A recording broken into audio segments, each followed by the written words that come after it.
Before we begin, a quick and important disclaimer. This video is for educational and entertainment purposes only and does not constitute professional legal, financial, or tax advice. The information provided is based on historical trends, case studies, and general market data. Divorce laws vary significantly by state and individual circumstances. You should not act upon any information in this video without first seeking professional counsel from a licensed attorney or a qualified financial advisor in your specific jurisdiction. Every situation is unique, and viewers are strongly encouraged to conduct their own due diligence before making any life-altering financial or legal decisions. The American divorce industry is a $50 billion a year machine that functions with the cold, calculated efficiency of a Fortune 500 corporation. While the emotional toll of a broken marriage is what makes the headlines, the economic footprint of that separation is a silent wrecking ball that levels the financial foundations of millions of American men every single year. Imagine walking into a room today and being told that, through no fault of your own, your net worth is about to be slashed by 50%, your future earnings are spoken for by a third party for the next decade, and your credit score, the very lifeblood of your ability to participate in the American economy, is about to go into freefall. This is not a hypothetical scenario for the approximately 750,000 men who enter the family court system annually in the United States. It is a mathematical certainty for those who enter the process without understanding the systemic economic forces at play. We are currently witnessing a massive wealth transfer that rivals some of the largest market corrections in history, yet it happens behind the closed doors of family courtrooms. For most men, divorce is the single largest financial transaction of their lives, yet they approach it with less preparation than they would use for buying a used car. We see historical trends suggesting that men often face a unique set of economic hurdles, from the man cave to studio apartment pipeline to the sudden, jarring reality of dual household expenses on a single income budget. The ripple effects are staggering. We are talking about the liquidation of 401ks that took 20 years to build, the forced sale of primary residences in high-interest rate environments, and the long-term erosion of compound interest that can never be recovered. This is the divorce tax, and for the unprepared, it is a life sentence of financial mediocrity. In this deep dive masterclass, we are going to pull back the curtain on the economic footprint of divorce help for men in America. We are going to solve the fundamental problem of informational asymmetry, where one side of the table understands the rules of the game, and the other is playing catch-up while drowning in emotional turbulence. Today you are going to learn how to view your separation not as a personal failure, but as a complex corporate restructuring. We will explore the potential outcomes of strategic financial planning, analyze case studies of men who successfully navigated the equitable distribution minefield, and break down why the right help, whether it is legal, financial, or psychological, is not an expense, but a high-yield investment in your future stability. By the end of this deep dive, you will understand exactly how the system moves money, why certain states are more economically hazardous than others, and how to build a defensive perimeter around your professional and personal assets. To understand the scale of this, we have to look at the macroeconomic reality. According to historical trends and census data, the United States has one of the highest divorce rates in the developed world. When a household splits, the immediate economic result is the doubling of fixed costs. You go from one mortgage or rent payment to two. You go from one utility bill to two. You go from shared grocery and insurance costs to isolated, individualized expenses. For a man earning a median U.S. salary, this sudden spike in overhead can represent a 30 to 40% increase in the cost of living overnight. When you add the legal friction costs, the billable hours for attorneys, the fees for forensic accountants, and the costs of court-ordered appraisals, the economic footprint expands even further. Some case studies show that a contested divorce can consume between 20 and 30% of a couple's total liquid net worth just in process costs alone. This video series is designed to be the definitive guide for navigating these waters. We are looking at the silver divorce phenomenon, where men over the age of 50 are seeing their retirement horizons pushed back by a decade or more due to asset division. We are analyzing the impact of alimony stress on professional productivity, where the psychological weight of a legal battle leads to a measurable decline in career advancement and earning potential. We are also examining the critical role of specialized men's divorce help services. Why is there a growing market for these services? Because historical data shows that men who lack a structured support system often make emotional concessions, giving up more than the law requires simply to end the conflict quickly, which results in a permanent reduction in their standard of living. We will also tackle the myth of the clean break. In the American legal system, the economic footprint of a divorce often lasts for years, if not decades. From QDROs, qualified domestic relations orders, that carve out portions of a pension, to the complexities of child support calculations that may not account for the rising cost of inflation or the reality of the gig economy, the financial tail is long. We are going to look at how different states handle community property versus equitable distribution. For example, in California or Texas, the 50-50 split is almost mechanical, whereas in New York or Florida, a judge has more leeway to decide what is fair, which introduces a level of financial volatility that can be terrifying for a high earner. The promise of this masterclass is clarity in a time of chaos. We are going to provide you with the framework to evaluate your situation with the cold objectivity of a CFO. We will discuss the potential outcomes of early mediation versus protracted litigation, and why winning in court often feels like a Pyrrhic victory once the legal bills are paid. We are going to look at the hidden costs of divorce that no one talks about, the impact on your life insurance premiums, the loss of tax filing status advantages, and the social capital cost of losing professional networks during a high-conflict separation. This is part 1 of a 10-part series that will redefine how you look at the business of divorce. We are starting with the big picture because you cannot fight a war if you do not know the geography of the battlefield. The economic footprint of divorce in America is massive, but it is not unpredictable. There are patterns, there are precedents, and there are historical trends that can tell us exactly where the risks lie. Whether you are currently in the middle of a filing, sensing that a change is coming, or simply want to be prepared for the financial realities of modern American life, this deep dive is your roadmap. We are moving beyond the surface-level advice and into the deep tissue mechanics of asset protection, risk mitigation, and long-term financial recovery. The system is designed to process you, but with the right information, you can navigate the process without being consumed by it. Let us begin the deep dive into the true cost of separation and the strategic path forward for the American man. To understand the sheer velocity of the economic drain, we have to look at the first 48 hours after a divorce filing in the year 2026. This period is what financial experts often call the liquidity shock. Imagine if Mark, a 42-year-old project manager living in Charlotte, North Carolina, wakes up to find that his primary checking account has been drained or, more likely, frozen by a temporary restraining order issued by the court.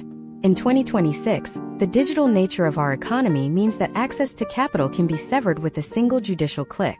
Mark has a $12,000 emergency fund that he spent 5 years building. Within 1 hour of his spouse filing, that money is legally in limbo. He cannot use it to pay for his car note, his insurance, or even the very legal help he now desperately needs. This is the first footprint of the economic impact: the sudden total loss of liquidity.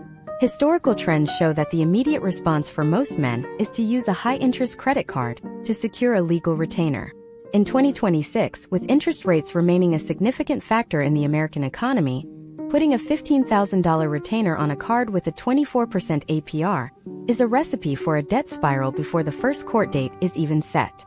This is where the importance of specialized divorce help for men becomes a functional necessity rather than a luxury. Professional consultants in this space often advise a step-by-step audit of liquid assets months before a filing occurs, yet most men are caught in a reactive cycle.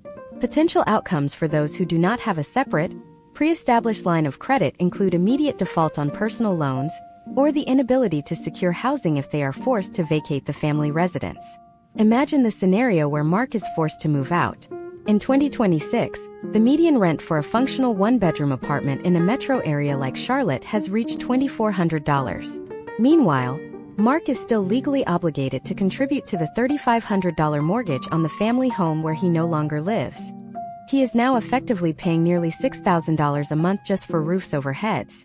When you factor in the loss of the multi-car insurance discount and the surge in utility costs for 2 separate households, Mark's cost of living has increased by 65%, while his salary remains stagnant. This is the dual household trap. Case studies suggest that men who do not account for this shift in their initial legal strategy often find themselves insolvent within the first 6 months of the process. Now, let us examine the legal billable hour in the current 2026 landscape. A standard family law attorney in a major U.S. city now charges between $400 and $700 per hour. But the cost is not just the hourly rate, it is the friction of conflict. Every time Mark sends an angry email to his spouse, and his spouse forwards that email to her attorney, and her attorney drafts a response to Mark's attorney, the collective cost of that single exchange can exceed $1,000. Historical trends in high-conflict cases show that nearly 40% of the total legal expenditure is spent on administrative conflict, motions to compel discovery, arguments over holiday schedules, and disputes over personal property like a television or a lawnmower. From an economic standpoint, spending $3,000 in legal fees to win a $2,000 couch is a negative return on investment, yet it happens in thousands of cases every week across America. This is why the strategic help men seek must move beyond traditional litigation and into financial neutral territory. In 2026, we are seeing a rise in the use of certified divorce financial analysts who work alongside attorneys. Their role is to run simulations on the long-term impact of asset division.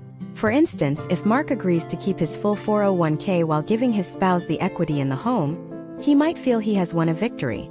However, a deep dive analysis might reveal that the house equity is tax-free up to $500,000 in capital gains for a married couple, whereas Mark's 401k will be taxed as ordinary income upon withdrawal in 20 years. By the time Mark reaches 65, that equal split might actually result in him having 30% less purchasing power than his ex-spouse. The economic footprint here is invisible until it is too late to change the trajectory. Furthermore, we must address the credit score cascade. In the 2026 economy, your credit score is your most valuable non-tangible asset. During a divorce, it is common for joint credit card payments to be missed because each party assumes the other is paying, or because the automated payment was linked to a now frozen account. A single 30-day late payment can drop a credit score by 100 points. For a man like Mark, this could mean that when he goes to refinance his car or apply for a new lease, he is hit with subprime interest rates. The divorce tax then manifests as a higher cost of capital for the next 7 years. Case studies have shown that the cumulative cost of a ruined credit score post-divorce can exceed $50,000 in excess interest payments over a decade. There is also the step-by-step reality of the professional shadow. In 2026, the American workplace is more demanding than ever. The mental bandwidth required to manage a high-stakes legal battle often leads to a phenomenon known as presenteeism, where a man is physically at his desk but mentally incapable of performing high-level tasks. For men in commission-based roles or those up for a senior management promotion, the timing of a divorce can be economically catastrophic. If Mark misses a performance bonus because he was in a 4-hour deposition, that is a direct hit to his footprint that is rarely factored into the cost of the divorce. We have seen historical trends where men's career trajectories plateau for 3 to 5 years following a contested separation. This opportunity cost is perhaps the most significant part of the footprint because it represents income that will never be earned and compound interest that will never be generated. To mitigate these potential outcomes, the first step in a professional divorce strategy is the financial baseline audit. This involves documenting every single recurring expense, every debt, and every source of income with the precision of a forensic accountant. In 2026, this also includes digital assets, cryptocurrency, reward points, and even high-value digital subscriptions. Many men overlook these, only to find them leveraged against them in the final settlement. For example, if Mark has 2 units of Bitcoin that he purchased years ago, the valuation date chosen by the court could mean the difference between him keeping his retirement or losing it. A move from a January valuation to a June valuation in a volatile market can swing a net worth by 6 figures. The role of men's help in this context is to provide a shield against this volatility. It is about understanding that the court system is not a place for justice in the emotional sense, but a clearinghouse for the distribution of assets and liabilities. The most successful case studies involve men who treated their divorce like a business merger dissolution. They removed the ego, analyzed the data, and made decisions based on the 2036 version of themselves rather than the 2026 version of their anger. They recognized that every dollar spent on a vengeful motion was a dollar taken from their children's college fund, or their own future stability. But even with a perfect strategy, there is one variable that often breaks the budget, and it is the one most men are least prepared for. It is the mathematical black box of the American support system. Most people think alimony and child support are based on what is fair, but in reality, they are driven by cold, rigid algorithms that often ignore the actual cost of living in a 2026 inflationary environment. These formulas can turn a high earner into a member of the working poor in a matter of months. In the next part, we are going into the dark heart of the numbers. We will break down the alimony calculation black box, and show you exactly how the state determines the standard of living you are required to maintain for someone else, often at the expense of your own survival. You will see why your highest earning years might actually be your greatest financial liability, and how the support trap is set before you even walk into the courtroom. The support trap is built on a legal fiction known as the marital standard of living. In the eyes of the American family court system in 2026, the primary objective is to ensure that both parties can maintain a lifestyle as close as possible to the one they enjoyed during the marriage. However, the mathematical reality of 2026 is that it is fundamentally impossible to fund two independent households at the same level as one joint household without a massive infusion of new capital. For the American man, this means the court begins with a deficit-based mindset. They are not looking at what you have left to live on. They are looking at what is required to keep the other side of the equation whole. Imagine if we look at the case of David, a 45-year-old software architect living in Austin, Texas. In 2026, David earns a respectable $220,000 a year. During his 15-year marriage, he and his spouse lived in a suburban home with a low-interest mortgage, took 2 vacations a year, and contributed steadily to their retirement accounts. When the divorce filing hits, the court utilizes a statutory formula. In many jurisdictions, this calculation is a black box that takes a percentage of the gross income difference between the spouses. Because David's spouse stayed home or worked part-time to manage the household, the disparity is significant. The algorithm might dictate that David pays $4,000 a month in spousal maintenance and another $3,000 in child support. On paper, David still has a significant income, but the court's calculation often fails to account for the 2026 reality of the cost of living. After taxes, which we will discuss in detail shortly, and these support payments, David is left with roughly $6,000 a month to cover his own expenses.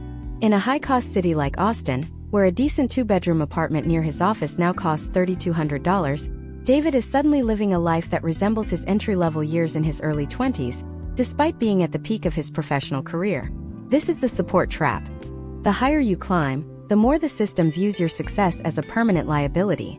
Historical trends in U.S. family law show that these support orders are remarkably sticky. Once a temporary order is signed by a judge at the beginning of a case, it becomes the baseline for the final decree. This is why the initial help a man receives is so critical. If David's legal team fails to aggressively challenge the needs assessment of the other spouse during the first 30 days, that $7,000 a month obligation can become a permanent fixture for the next 7 to 10 years. The economic footprint of a poorly negotiated support order over a decade is $840,000 of post-tax wealth.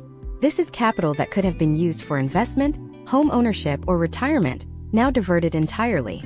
We must also dive into the devastating impact of the 2017 Tax Cuts and Jobs Act, which remains the law of the land in 2026. Before this change, alimony was tax-deductible for the payer and taxable income for the recipient. It was a tax subsidy for divorce that allowed men to pay more because they were doing so with pre-tax dollars. In 2026, every dollar of alimony David pays is paid with expensive dollars, money that has already been taxed at his highest marginal rate. His ex-spouse receives that money tax-free. This shift represents a hidden 25 to 35% increase in the actual cost of support for American men. Case studies from 2024 to 2026 show that many men enter negotiations unaware of this tax reality, agreeing to sums that effectively bankrupt them once the IRS takes its share of the gross income that was used for the calculation. Then there is the concept of imputed income, perhaps the most economically hazardous tool in the judicial arsenal. Imagine if David, burnt out by the stress of the divorce and the high-pressure tech world, decides to take a lower-paying job that offers a better work-life balance, earning $140,000 instead of $220,000. In the 2026 court system, the judge can rule that David is underemployed. The court may impute his previous salary, meaning they calculate his support obligations as if he were still making $220,000. David is now legally required to pay support based on money he is no longer earning. This creates a debt trap, where the only way to meet legal obligations is to liquidate assets or take on high-interest personal loans. To navigate this, professional help often involves a lifestyle analysis conducted by a forensic accountant. This is a step-by-step deconstruction of where every dollar went during the marriage. Historical trends show that when men do not perform this analysis, the marital standard is often inflated by the other side. They might claim that the family spent $500 a week on groceries and $2,000 a month on miscellaneous expenses. Without the data to prove these numbers are exaggerated, the court defaults to the higher figure. A forensic audit can reveal that $300 of those groceries were actually personal shopping trips or non-essential luxuries that do not qualify as needs under the law. In 2026, digital tracking makes this audit more precise, but it requires the man to be proactive in gathering his bank and credit card statements immediately. Consider another scenario. James, an executive in Seattle whose compensation package includes a base salary, a performance bonus, and restricted stock units or RSUs. In 2026, many courts treat these variable components differently. Some judges apply a Smith-Ostler order, which takes a flat percentage of every bonus or stock vest. This means that if James has a killing it year and earns a massive bonus for his hard work, half of that success is immediately diverted. This creates a psychological and economic disincentive to excel. Why would James put in the 80-hour weeks required to hit a Tier 1 bonus if he only keeps a fraction of it after taxes and support? The economic footprint here is the stunted growth of the man's career. Case studies indicate that men under these orders often stop seeking promotions or high-stakes projects because the personal ROI is too low. Furthermore, the duration of support is a critical variable. In 2026, many states still use the half the length of the marriage rule, but some jurisdictions are moving toward more permanent, durational alimony for marriages lasting over 20 years. For a man in his late 50s, this can be a retirement killer. If he is ordered to pay support until his spouse reaches Social Security age, he may find himself unable to retire at 65 because his support obligation is higher than his projected retirement income.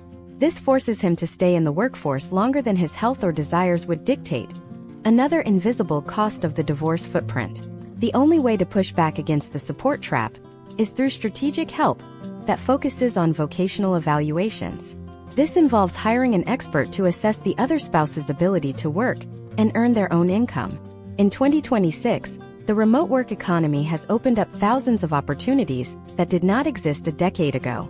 A vocational expert can testify that the spouse has the skills to earn $60,000 a year, which the court then uses to offset the amount David or James has to pay.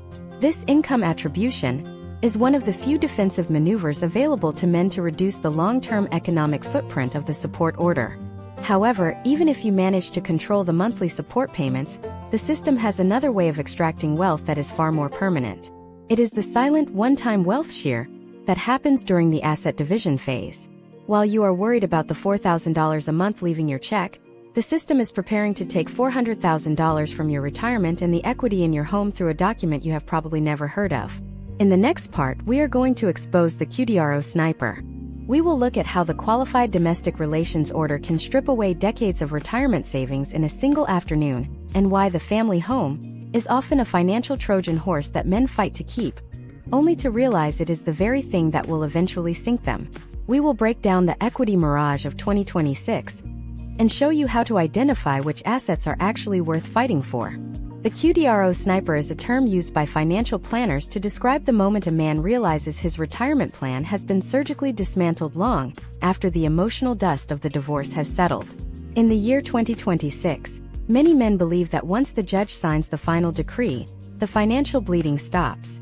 This is a dangerous misconception. The Qualified Domestic Relations Order, or QDRO, is a separate legal instrument required to divide a retirement account like a 401k or a pension.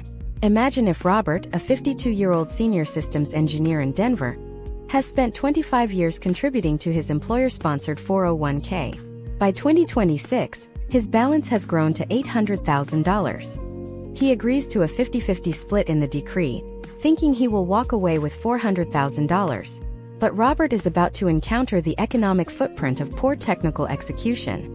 A QDRO is not a standard form. It is a complex document that must be approved by both the court and the specific plan administrator of Robert's company.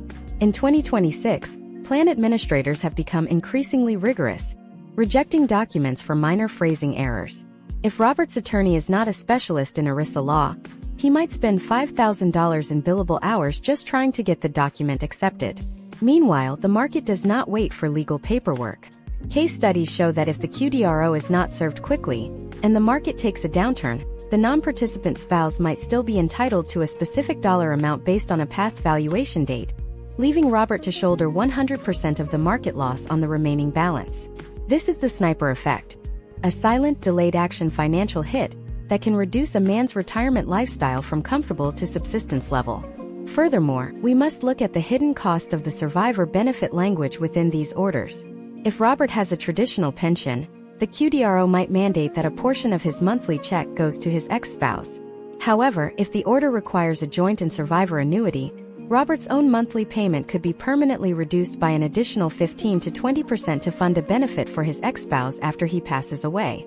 Historical trends suggest that many men sign off on these provisions without realizing they are essentially paying for an insurance policy on themselves that they will never benefit from. In 2026, with the rising cost of healthcare and assisted living, that 20% reduction represents a massive erosion of Robert's future safety net.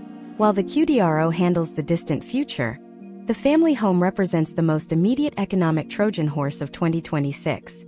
Let us look at Robert's situation again. He and his spouse bought a home in 2021 with a 3% mortgage rate.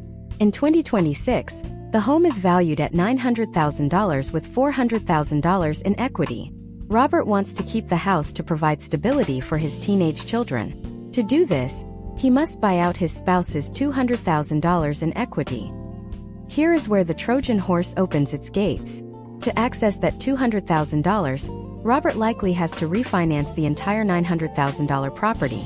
In the 2026 interest rate environment, where rates for a 30-year fixed mortgage hover around 7%, Robert's monthly mortgage payment will jump from $2,800 to over $5,000. Robert has successfully kept the house, but he has effectively doubled his housing cost, while his net income has been reduced by support payments. He is now house poor. He is living in a 4-bedroom suburban home he cannot afford to heat, cool, or maintain. Historical trends in 2026 show that men who fight to keep the marital home often end up selling it under duress 2 years later, losing a significant portion of their remaining wealth to hurried repairs and realtor commissions. This is the equity mirage. Robert looked at the $400,000 in equity and saw wealth, but he failed to see the liability of the carrying costs. Professional help in this scenario would have guided Robert to realize that liquidating the home in 2026 and moving into a high-end rental or a smaller condo would have preserved his liquidity and allowed him to invest in high-yield assets that actually generate income rather than consuming it. We also have to discuss the net realizable value of assets. In 2026, not all dollars are created equal. If Robert keeps his $400,000 share of the 401k, and his spouse keeps $200,000 in cash and $200,000 in home equity, Robert thinks they have split things equally. He is wrong. Robert's $400,000 is entirely pre-tax. When he goes to spend that money in retirement, the IRS will take 30% of it. His ex-spouse's $400,000 in cash and home equity is largely tax-free. In real-world purchasing power, Robert has walked away with $28,000, while his spouse has walked away with the full $400,000. Without a deep-dive financial analysis from a divorce-specific consultant, men in 2026 are consistently trading post-tax assets for pre-tax liabilities, leading to a 20 to 30% wealth gap within 5 years of the divorce. Step by step, a man needs to perform a liquidation simulation. Imagine if you had to sell everything you own tomorrow. What would be left after taxes, commissions, and fees? This is your true net worth. In 2026, we see case studies where men who account for the deferred tax liability of their retirement accounts are able to negotiate a larger share of the current liquid assets to balance the equation. This is where the help of a forensic accountant or a specialized financial planner becomes the most profitable investment a man can make. If spending $10,000 on a financial expert saves you $100,000 in a lopsided asset split, that is a 1,000% return on investment. Another factor in the 2026 economic footprint is the cost of lifestyle maintenance for non-liquid assets. This includes things like vacation properties, boats, or luxury vehicles. Many men associate these items with their identity and fight to keep them. However, in an economy where the cost of labor and parts has skyrocketed, these are not assets. They are cash flow sinks. Case studies show that men who prioritize keeping toys over liquidating them during the divorce process often face a secondary financial crisis 12 to 18 months later. The economic footprint of a boat that costs $15,000 a year to dock and maintain can be the difference between a man being able to contribute to his new employer's 401k match or leaving that money on the table. The strategic path forward requires a cold, clinical assessment of every line item. You must ask, does this asset put money in my pocket every month, or does it take money out? In the 2026 landscape, liquidity is your greatest defense. A man with $200,000 in a high-yield savings account is in a far stronger position than a man with $400,000 locked in a high-maintenance home with a massive mortgage. The help you seek must be able to run these 2026 specific numbers. If your advisor is using 2019 logic in a 2026 world, you are being led into a financial ambush.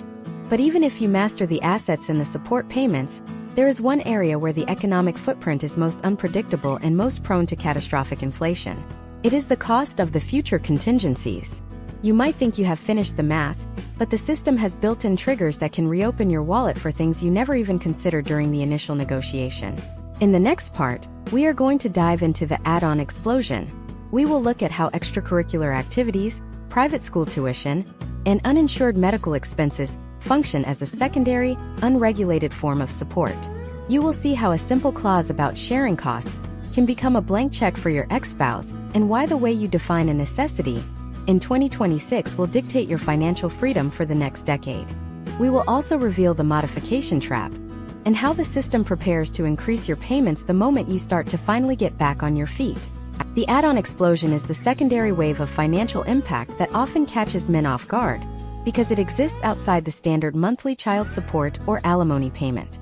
In the American Family Court System of 2026, base support is calculated to cover the essentials: shelter, food, and basic clothing. However, the true economic footprint of raising children in a high-achieving U.S. household involves a massive layer of additional costs that are typically shared pro rata based on income. This means that if you are the higher earner, you are not just paying your monthly base. You are responsible for a larger percentage of every incidental expense that the court deems necessary or that was established during the marriage. Imagine the situation of Christopher, a 48-year-old marketing executive in Phoenix, Arizona. In 2026, Christopher earns $180,000 annually, while his ex-spouse earns $60,000. Under their decree, they share add-on expenses in proportion to their incomes, meaning Christopher is responsible for 75% of these costs. Christopher's children are involved in travel baseball and competitive gymnastics. In the 2026 sports economy, travel team fees, specialized coaching, tournament registration, and equipment for 2 children can easily exceed $15,000 a year. Because these activities were part of the children's lifestyle during the marriage, the court often views them as a status quo requirement. Christopher's 75% share of that sports budget is $11,250, which breaks down to nearly an additional $1,000 per month on top of his base child support. This is where the definition of a necessity becomes a financial battlefield. Historical trends show that without extremely specific language in the divorce decree, the higher-earning man is often at the mercy of the other parent's spending choices. If the decree simply says the parties will share the cost of extracurricular activities, there is no cap. In 2026, we see case studies where one parent enrolls a child in elite coding boot camps or private music lessons costing hundreds of dollars per hour, and the other parent is legally obligated to foot the majority of the bill. Professional help in this stage is about creating a defensive boundary. A well-structured decree in 2026 should include a consent and cap clause, stating that no extracurricular expense over a certain dollar amount can be incurred without mutual written agreement, and if agreement cannot be reached, the parent who wants the activity pays 100% of the cost. Without this, your financial freedom is effectively signed over to a third party. The add-on explosion extends deep into the realm of healthcare. In the 2026 U.S. healthcare landscape, even with premium insurance, the out-of-pocket costs for orthodontics, vision care, and especially mental health services have reached record highs. Many divorce decrees mandate that parents share uninsured medical expenses. Imagine if Christopher's children require braces and ongoing therapy to deal with the transition of the divorce. Braces in 2026 can cost $7,000 per child, and specialized pediatric therapy can run $300 per session. If the ex-spouse selects an out-of-network provider, Christopher's 75% share of a year's worth of therapy and orthodontic work could easily surpass $20,000. This is not a hypothetical. It is a common potential outcome for men who do not insist on language that requires the use of in-network providers except in emergencies. Beyond the physical and recreational, we must analyze the educational anchor. For many men in the U.S., private school tuition is the single largest add-on expense. If the children were in private school during the marriage, or even if there was a documented plan to send them there, the court may order the continuation of that education. In 2026, private school tuition in a metro area like Phoenix can range from $25,000 to $40,000 per year, per child. Christopher, paying 75% of a $50,000 tuition bill for 2 children, is looking at a $37,500 annual commitment. This expense is often not deductible and must be paid out of post-tax, post-support income. This is the moment where many men realize that despite a 6-figure salary, they are living on a margin that is razor-thin. Now let us reveal the modification trap. This is the systemic mechanism that ensures the economic footprint of your divorce grows as you do. In 2026, most states allow for a modification of support orders whenever there is a material change in circumstances. Usually, this is defined as a 15 to 20% change in income. Imagine Christopher spends 2 years working 60-hour weeks, recovers his professional standing, and earns a significant promotion that raises his salary from $180,000 to $230,000. In his mind, he is finally getting back on his feet and building a cushion for his future. However, historical trends show that the moment this increase is discovered, often through the mandatory annual exchange of tax returns, the ex-spouse can file for an upward modification. The court applies the same percentage formulas to the new, higher income. Christopher's reward for his hard work is a higher base support payment and an even larger share of the add-on expenses. This creates a financial glass ceiling. Case studies suggest that men who reach a certain income threshold often experience a diminishing return on their labor because every additional dollar earned is heavily taxed by the support system. It is a psychological and economic trap that can lead to strategic underachievement, where men choose not to pursue higher-paying roles because the net gain to their personal bank account is negligible after the modification is applied. The cost of defending against or pursuing a modification is another hidden footprint. In 2026, the legal fees just to navigate a modification hearing can range from $5,000 to $15,000. Even if Christopher successfully argues that his new income should not be fully included because his personal cost of living has also increased, he has still spent thousands of dollars in legal friction costs. The system is designed to be reactive, and the higher earner is almost always the one reacting to a claim on their increased prosperity. To avoid this trap, some men in 2026 are negotiating non-modifiable agreements or global settlements, where a higher upfront asset distribution is traded for a fixed support amount that cannot be changed regardless of income fluctuations. While this involves a high degree of risk, it offers the one thing the standard system denies: predictability. Potential outcomes for men who take this route include the ability to keep 100% of their future raises, bonuses, and investment gains. However, this requires help from high-level negotiators who understand the actuarial math of a man's remaining career years versus the statutory obligations. As we look at these layers, the sports, the schools, the therapists, and the constant threat of modification, it becomes clear that the economic footprint is not a single event, but a living, breathing financial obligation. But there is one final silent killer of wealth that most men ignore until it is too late. It is not something you pay to your ex-spouse or the court. It is something you pay to the shadow version of yourself that the law requires you to maintain. In the next part, we are going to expose the insurance and shadow estate requirements. We will look at how the court forces you to pay for life insurance policies where you are not the beneficiary, how your estate planning is effectively hijacked by your divorce decree, and the astronomical cost of securing the obligation. You will see how your death can be more expensive than your life, and why the security clauses in your 2026 decree might be the most expensive words you ever sign.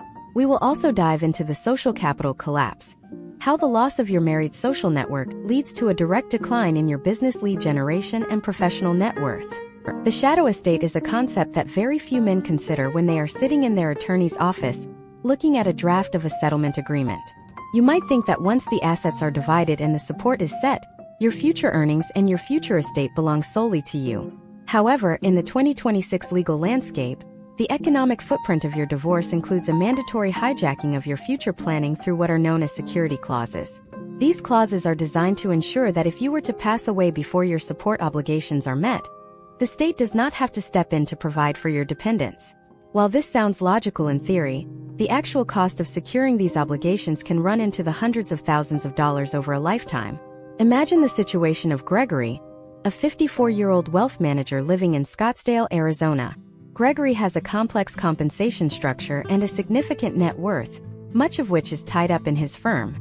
As part of his 2026 divorce decree, he is ordered to maintain a life insurance policy with a face value of $2 million, naming his ex-spouse as the primary beneficiary.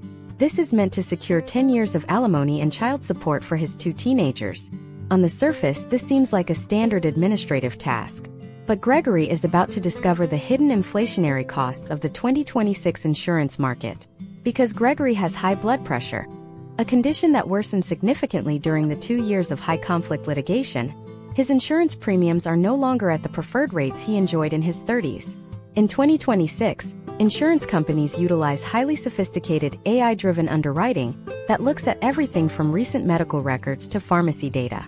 Gregory's annual premium for a 10-year term policy is now $12,000. Over 10 years, that is $120,000 in post-tax money that Gregory must pay for a product he can never benefit from and has no control over. If he misses a single payment, he is not just losing coverage. He is in contempt of court, which could lead to further legal fees or even jail time. This is the shadow estate in action. A significant portion of your annual cash flow is diverted to protect an interest that is no longer yours.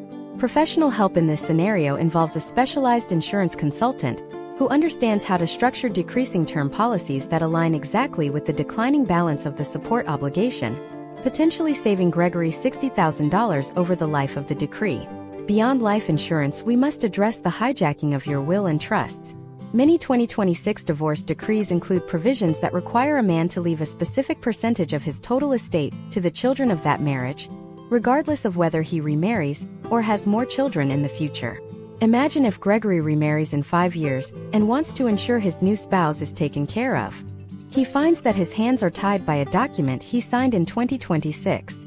This creates a secondary economic footprint where his future family is effectively subsidized by his current assets, leading to potential inheritance disputes that can cost his heirs tens of thousands in probate litigation. Historical trends show that men who do not insist on clear sunset provisions for these estate requirements often leave behind a legacy of legal chaos. Now, let us move from your future estate to your current social capital. In the 2026 American economy, your network is your net worth. For professional men, especially those in sales, law, medicine, or executive management, social capital is the engine that drives lead generation and career advancement. When a marriage dissolves, the social network often undergoes a violent partition. Case studies from 2025 and 2026 reveal a phenomenon known as the social capital collapse. In many U.S. suburbs, the social structure is built around couples. The country club memberships, the charity galas, the neighborhood associations, and even the informal Saturday night dinner groups are the places where high-level business deals are often initiated. Imagine the scenario of Michael, a high-performing tech sales executive in Silicon Valley. Michael's wife was the primary manager of their social calendar. She maintained the relationships with the spouses of the C-suite executives Michael was trying to sell to. When the divorce occurred, those invitations stopped coming. Michael didn't just lose a spouse. He lost his primary channel for warm introductions and soft power networking. In 2026, where digital fatigue has made in-person trust more valuable than ever, Michael sees a measurable decline in his annual commission. His economic footprint includes a 25% drop in his sales pipeline because he no longer has access to the inner circle that his marriage facilitated. The cost of rebuilding this social capital is immense.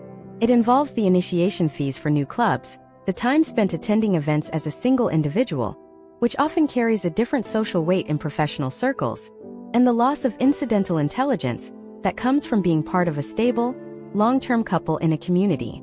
Historical trends suggest that for men in high-stakes professional roles, the loss of social capital can lead to a career plateau that lasts 5 to 7 years. If we calculate the difference between Michael's projected career trajectory and his post-divorce reality, the economic footprint of this social collapse can easily reach mid-six figures in lost opportunity costs. Step by step, the help a man needs in this area is unconventional. It's not just about a lawyer. It's about a professional brand consultant or a career coach who specializes in post-divorce transition.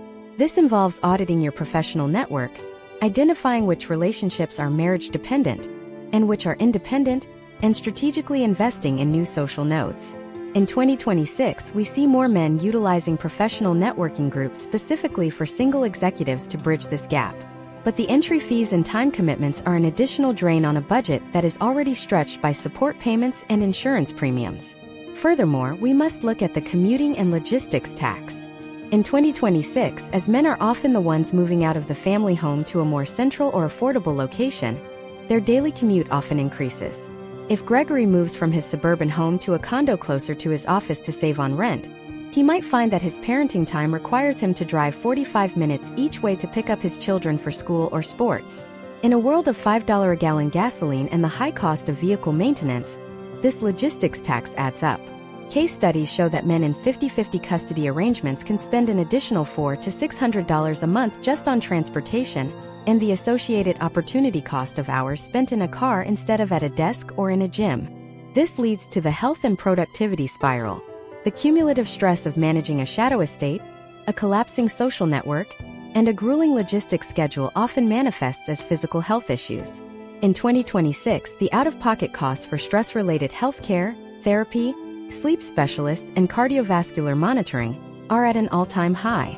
A man who is physically compromised cannot perform at the level required to sustain the high-income lifestyle that his divorce decree assumes he will have forever. This is the ultimate irony of the economic footprint. The system demands high performance to pay for the divorce, yet the process of the divorce often destroys the man's capacity to perform.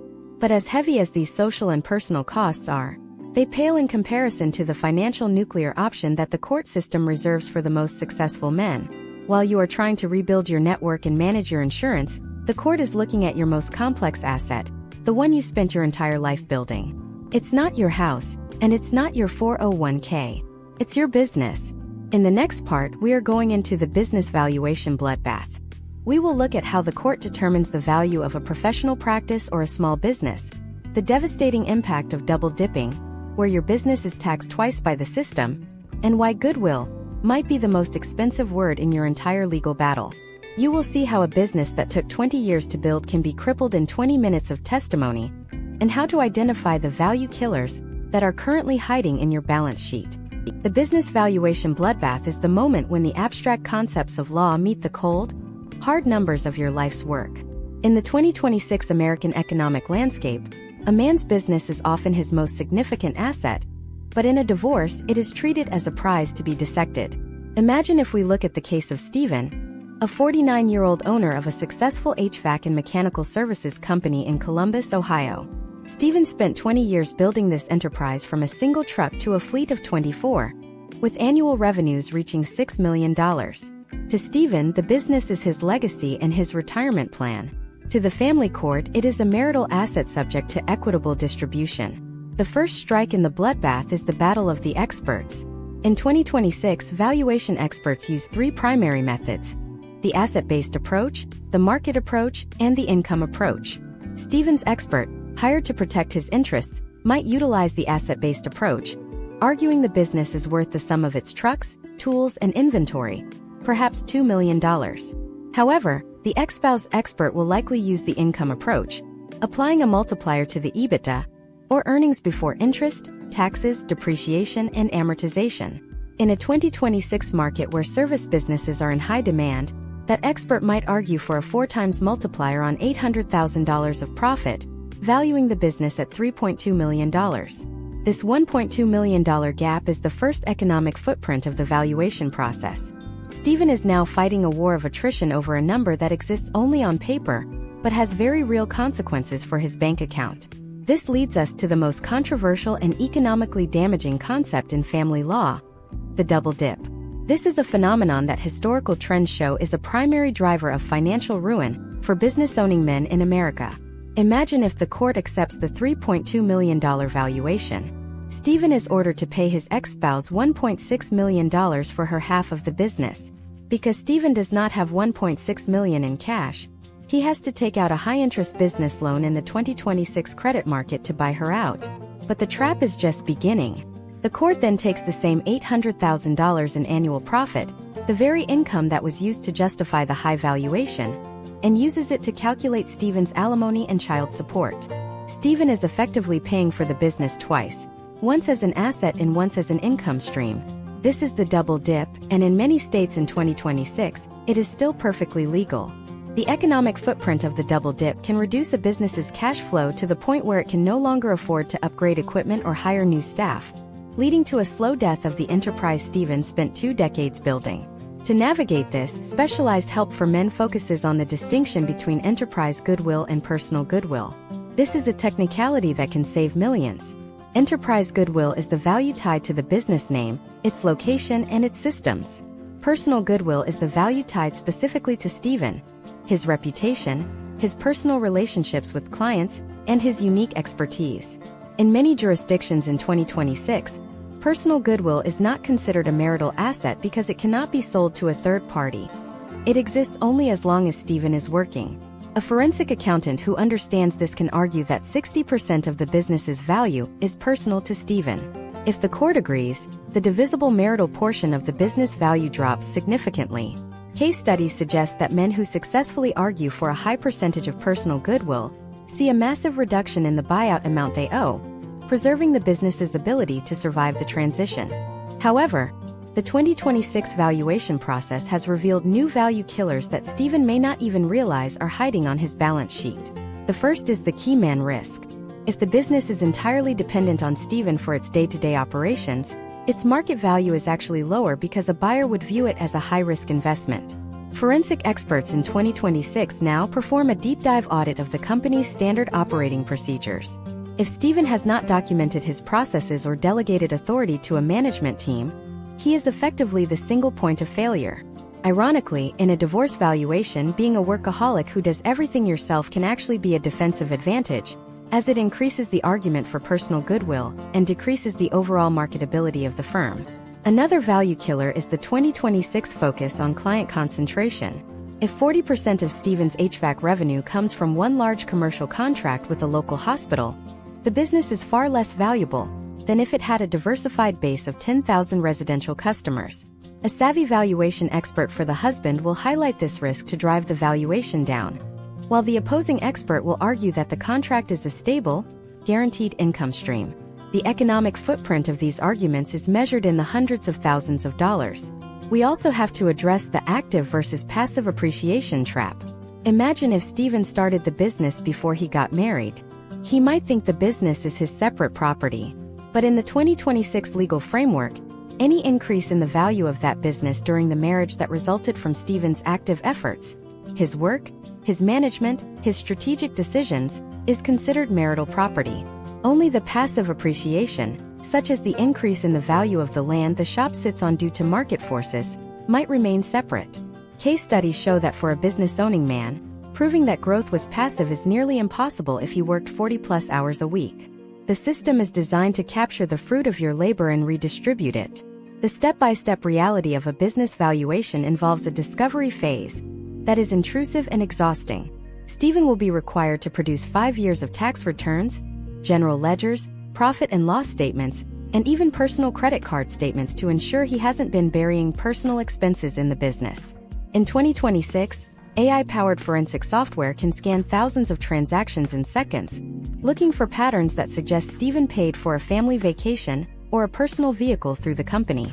If these are found, the expert will add back those expenses to the profit, further inflating the valuation and the support calculations. This is why the help a man needs must start long before the filing, ensuring that the business books are clean and that personal and professional lives are strictly bifurcated. The cumulative economic footprint of a business divorce is not just the buyout. It is the loss of momentum. While Stephen is spending 20 hours a week meeting with lawyers and accountants, his competitors are outbidding on new contracts. While he is frozen by the uncertainty of the valuation, he is not investing in the new AI-driven diagnostic tools that his industry is adopting in 2026. This stagnation cost is a silent killer of wealth. We have seen historical trends where a business that was the leader in its market in 2024 becomes a laggard by 2027, simply because the owner was distracted by the litigation vortex. As we look at the wreckage of the business valuation, it becomes clear that the business is not just an asset, it is a target. But even if you manage to protect the core of your company, the system has one more way to ensure that the process of the divorce itself consumes as much of your remaining wealth as possible. It is not a tax and it is not an asset split. It is the cost of the friction itself. In the next part, we are going into the litigation vortex. We will look at the astronomical rise of expert witness fees in 2026, the strategy of legal war of attrition used to force a settlement, and why the most expensive words in the English language are "I'll see you in court." You will see how the very people you hire to help you can sometimes become the biggest drain on your recovery, and how to identify when your legal strategy has shifted from protection to self-destruction. The litigation vortex is the point where the financial strategy of a divorce shifts from asset preservation to mutual destruction. In the American family court system of 2026, the process of litigation has become a self-sustaining economy that can consume the very wealth it is meant to distribute. Imagine the scenario of Thomas, a 50-year-old vice president of operations for a logistics firm in Chicago. Thomas entered the divorce process with a combined marital net worth of $2.4 million. He believed that by hiring an aggressive, high-profile firm, he would protect his share of the estate. However, Thomas is about to learn that in the 2026 legal market, aggression is a commodity with a massive overhead. To understand the economic footprint of the litigation vortex, we must first look at the explosion of expert witness fees. In 2026, a standard contested divorce involving a high-earning man like Thomas requires a small army of specialists. Thomas's attorney informs him that to counter the claims made by his ex-spouse, they need a forensic accountant to trace separate property, a vocational expert to prove his ex-spouse's earning capacity, and a private custody evaluator to assess the parenting schedule. In the 2026 Chicago market, the forensic accountant requires a $25,000 retainer just to begin the audit. The vocational expert charges $6,000 for a single report and testimony. The custody evaluator, often a PhD-level psychologist, requires a $15,000 flat fee. Before Thomas has even stepped foot into a courtroom for a final trial, he has already spent nearly $50,000 on experts alone. This is the start of the attrition strategy. Historical trends in U.S. family law suggest that when one party has significantly more liquid capital, the opposing legal team may utilize a war of attrition to force a settlement. In 2026, this manifests as a deluge of discovery requests.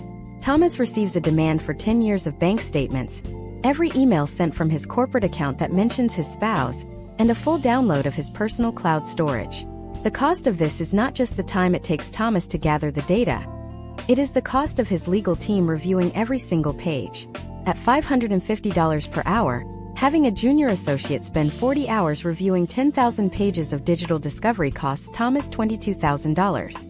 If his ex-spouse's attorney finds one ambiguous text message from 2021, they can file a motion to compel further testimony, leading to a deposition that costs another $5,000 in transcript fees and billable hours. Imagine if this cycle repeats for 18 months. Case studies of high-conflict divorces in 2026 show that legal fees can easily reach 10 to 15% of the total marital estate. For Thomas, that is $360,000 in post-tax wealth that has simply vanished into the litigation vortex. This money does not go to the children, it does not go to the ex-spouse, and it certainly does not stay with Thomas. It is a total loss of capital from the family unit.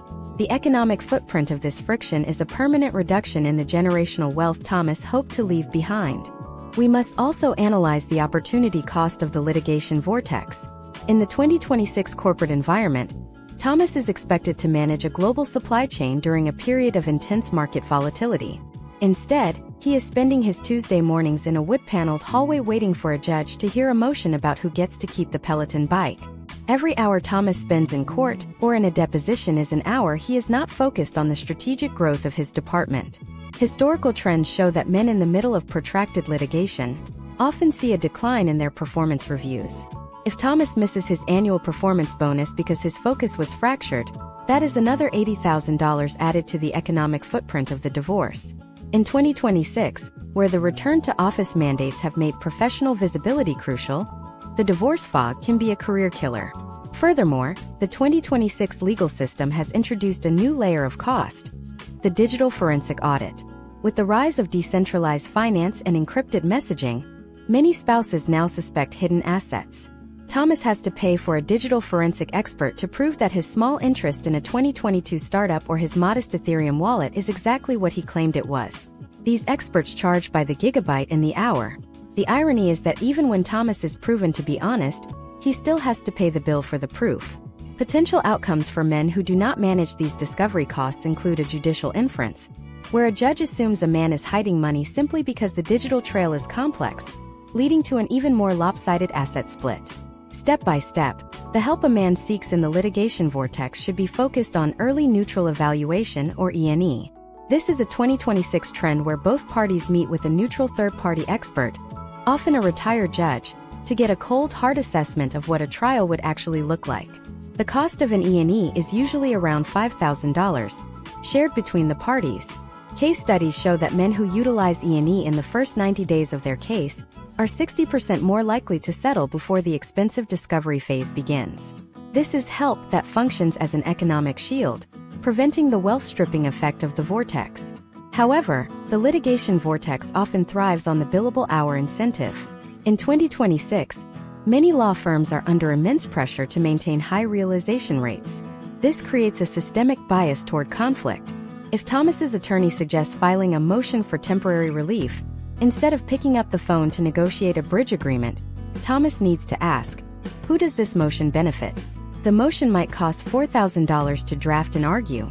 If it only results in a $500 shift in monthly support, it will take 8 months just to break even on the legal fee. Men who do not perform this legal ROI calculation on every move their attorney makes find themselves in a situation where they are spending dollars to save dimes.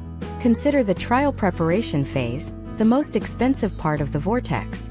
In 2026, preparing for a 3-day trial involves the creation of digital exhibit binders, witness prep sessions, and trial briefs. For Thomas, this phase alone can cost $60,000. If the trial is delayed because the judge is sick or the court calendar is backed up, a common occurrence in the 2026 U.S. court system, Thomas still has to pay his attorney to re-prep for the new date. This is the continuance tax. We see historical trends where cases are continued 3 or 4 times, doubling the trial prep costs without a single minute of testimony being heard. The litigation vortex eventually ends, but the economic footprint lingers in the form of post-decree friction. In 2026, the decree is not always the final word. If the language regarding the sale of the house or the division of the 401k is not perfect, the parties end up back in court within 12 months to clarify the order. Each trip back to the vortex costs another $5,000 to $10,000. The only way to escape the vortex with your balance sheet intact is to treat the divorce as a transactional exit rather than a moral crusade. The man who wins in 2026 is the one who realizes that a settlement that feels slightly unfair today is often 50% cheaper than a fair judgment 2 years from now. But even when the lawyers are paid and the court dates are over, there is one final economic mountain to climb. It is the phase that most men think will be easy, but in the 2026 economy, it is the most difficult of all. It is the cost of re-entering the world as a single economic unit. In the next part, we are going into the re-entry and the single man subsidy. We will look at the massive surge in solo living costs in 2026, the tax implications of the head of household versus single filing status, and why your first 3 years of freedom might be your most expensive years ever. You will see how the 2026 economy is structurally biased against single men and the specific help you need to build a new financial foundation from the ground up. We will break down the recovery timeline and show you how to avoid the rebound spending traps that sink so many men right after the ink on the decree is dry. The ink is dry on the decree. Andrew, a 39-year-old account director in Atlanta, Georgia, steps out of the lawyer's office for the last time in 2026. He feels a sense of relief, but his bank statement is about to tell a different story. This is the re-entry phase. It is the period where the theoretical financial models of the court meet the cold reality of the single-person economy. Most men anticipate a drop in their standard of living, but few are prepared for the systemic tax and lifestyle penalties that await a newly single man in the United States. To understand the economic footprint of re-entry, we must first analyze the tax bracket trap. During the marriage, Andrew and his spouse benefited from the married filing jointly tax brackets. In 2026, the tax code remains heavily tilted toward the traditional family unit. Now, as a single filer, Andrew finds himself pushed into a higher marginal tax bracket despite having the same gross income. For an earner in the $150,000 range, the shift from joint to single filing can result in an effective tax increase of $6,000 to $8,000 per year. Furthermore, he has lost the ability to claim his spouse as a dependent or utilize her lower income status to pull their combined income into a lower bracket. If his ex-spouse has primary custody of the children, she will likely claim the head of household status, which offers significantly better tax breaks than the single status Andrew is forced to adopt. The economic footprint of this tax shift over the first 5 years of singlehood can exceed $40,000 in lost capital. Next, we look at the solo living surcharge. Imagine Andrew moves into a 2-bedroom apartment to accommodate his children during his weekend visits. In the 2026 Atlanta market, a high-quality apartment in a safe neighborhood costs $2,800 a month. During the marriage, his mortgage was $3,200, but it was split between 2 high earners. Now, Andrew is responsible for 100% of the rent, plus 100% of the utilities, internet, and renter's insurance. Historical trends show that the single-man subsidy, the extra amount a person pays to live alone compared to sharing expenses, is approximately 40% of their net income. In Andrew's case, his monthly fixed overhead has effectively increased by $2,000 while his take-home pay has decreased due to the tax shift in child support obligations. The grocery and subscription bloat adds a microeconomic layer to this footprint. In 2026, the U.S. food economy is dominated by family-sized packaging and bulk discounts. A single man buying for himself and occasionally for his children often pays 20 to 30% more per ounce of food than a family unit does. Furthermore, Andrew's digital life is now a source of subscription bleed. He no longer shares a Netflix family plan, a Spotify Duo account, or a Costco executive membership. By the time he recreates his digital and logistical infrastructure as a solo entity, he is spending an additional $300 a month. This is a death by 1,000 cuts for his recovery budget. Perhaps the most dangerous part of the re-entry phase is the psychological urge to compensate for the trauma of the divorce through rebound spending. In 2026, this often manifests as freedom purchasing. Andrew, feeling the need to reclaim his identity, might decide to lease a high-end European sports car or invest in an expensive new wardrobe and a membership to an elite bachelor-focused fitness club. Historical trends indicate that nearly 65% of men experience a surge in discretionary spending in the first 12 months post-divorce. This is a rebound trap.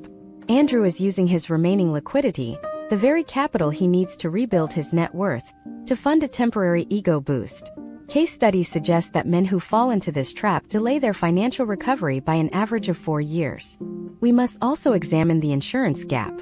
In 2026, the cost of individual health and life insurance has outpaced inflation. If Andrew was previously covered under his spouse's employer-sponsored plan, he now faces the full market rate for his own coverage. This shift can cost an additional $500 to $800 per month. Furthermore, he may need to purchase additional disability insurance to protect the income that is now legally obligated to his ex-spouse and children.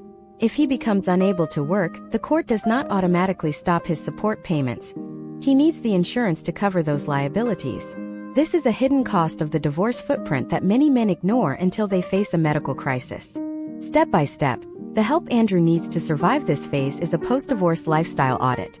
This involves mapping out every single new expense and comparing it to his new post-tax, post-support income. We can break this recovery into 3 distinct phases based on historical trends. Year 1 is the survival phase. The goal is to stop the bleed and avoid the accumulation of high-interest credit card debt. Andrew must learn to live on what is left, not what he used to have. Potential outcomes for those who do not strictly adhere to a survival budget in Year 1 include a debt spiral that can take a decade to reverse. Year 2 is the stabilization phase. By 2027, the goal shifts to rebuilding the emergency fund, which was likely depleted by legal fees and the cost of setting up a new household. Historical trends show that men who reach a 3-month cash reserve by the end of Year 2 are 80% more likely to achieve long-term financial independence. This is also the time to start looking at tax-efficient rebuilding. Since Andrew can no longer rely on his spouse's retirement contributions, he must maximize his own 401k and IRA catch-up provisions. Year 3 is the growth phase. In Year 3, the economic footprint of the divorce starts to fade if the strategy was sound. Andrew is now looking at new investment opportunities, perhaps a rental property or a diversified brokerage account. He has adjusted to his new single-man overhead and has optimized his taxes through municipal bonds or other single-filer-friendly vehicles. The help here is focused on wealth acceleration. The goal is to reach a point where the growth of his new assets outpaces his ongoing support obligations. The help infrastructure in 2026 has evolved to meet these needs. We see a rise in lifestyle concierge services for divorced men, helping them find cost-effective housing, set up their households, and manage their new solo living schedules. While these services have an upfront cost, their value lies in preventing the wasteful transition costs that happen when a man is too overwhelmed to shop for the best insurance rates or the most efficient utility plans. In the 2026 economy, protecting the credit score is not just an administrative task. It is a high-stakes financial defense move. If the divorce process damaged Andrew's score through missed joint payments, he is paying more for everything from car insurance to his new mortgage. Historical trends show that a 100-point drop in a credit score post-divorce can cost a man an additional $150,000 in interest payments over the course of his life. Reentry requires a dedicated focus on credit restoration as part of the broader economic recovery. Andrew's journey through the single-man economy is a marathon, not a sprint. He has survived the litigation vortex, protected his business interests, and navigated the support trap. But even with a perfect recovery plan, there is one final overarching question that haunts the economic footprint of every man in America. It is the question of the system itself.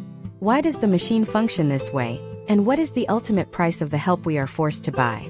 In the final part of this masterclass, we are going to synthesize everything we have learned.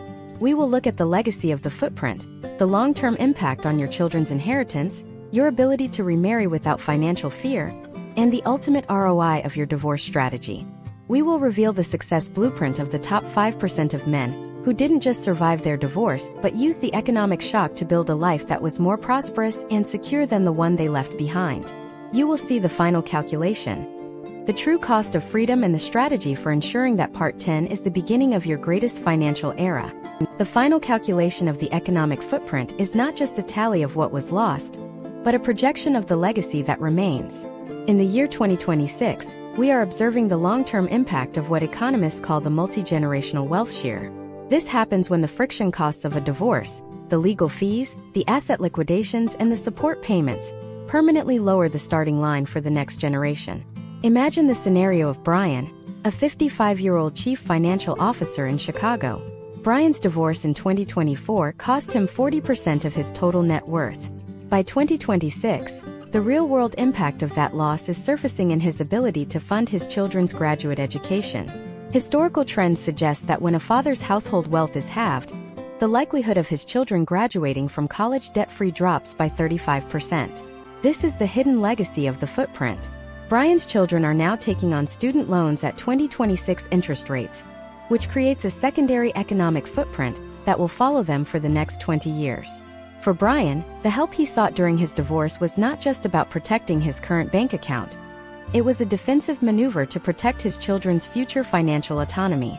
Potential outcomes for men who ignore this multi-generational aspect include a total reset of the family's economic status, moving from upper middle class to a cycle of debt-based survival in a single generation. To move from the survival of reentry into the top 5% of successful recovery, we must examine the success blueprint of the 2026 economic survivor. This blueprint is built on 4 distinct phases of financial offense. The first phase is the asset allocation pivot. In the 2026 market, volatility is the only constant. Men who thrive post-divorce do not try to replicate their married portfolio. Instead, they shift toward high-liquidity, low-maintenance assets. Case studies show that men who sold the high-maintenance family home in 2025 and pivoted into diversified index funds or treasury-backed securities by 2026 have seen a 12% higher recovery rate in their net worth compared to those who clung to real estate. This is about removing the emotional anchor from the balance sheet.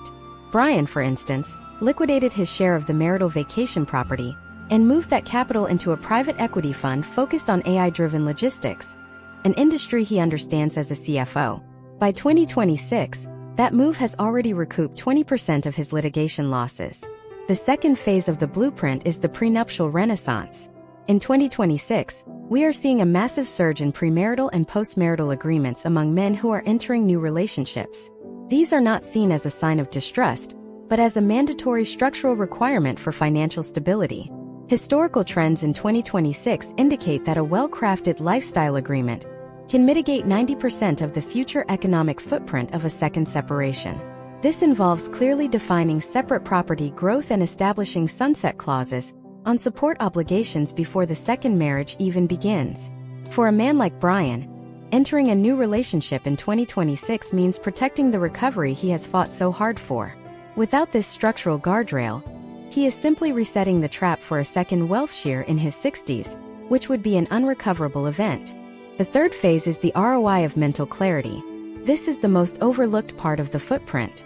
In the 2026 professional landscape, the ability to focus is a superpower.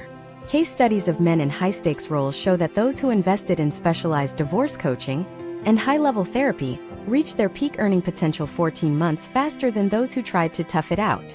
The economic footprint of a man who is distracted, angry, or depressed is measured in missed promotions, failed business deals, and poor investment decisions. If Brian spends $10,000 on a world-class performance coach to get his head back in the game, and that clarity allows him to secure a $500,000 performance bonus, the ROI is 5,000%. In 2026, your brain is your primary asset. The divorce help you seek must include the maintenance of that asset.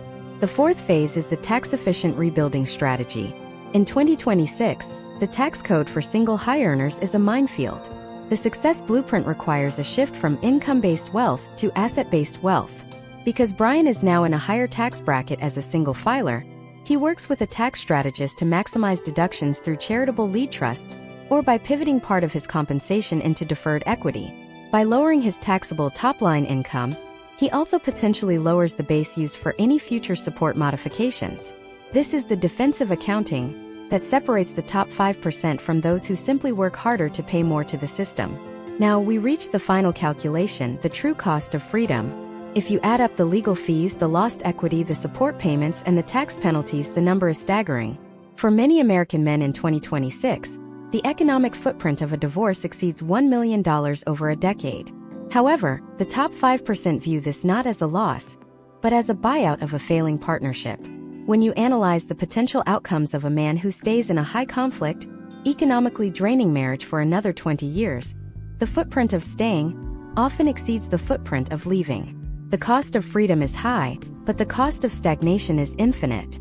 The strategy for ensuring that this is the beginning of your greatest financial era involves a total psychological shift.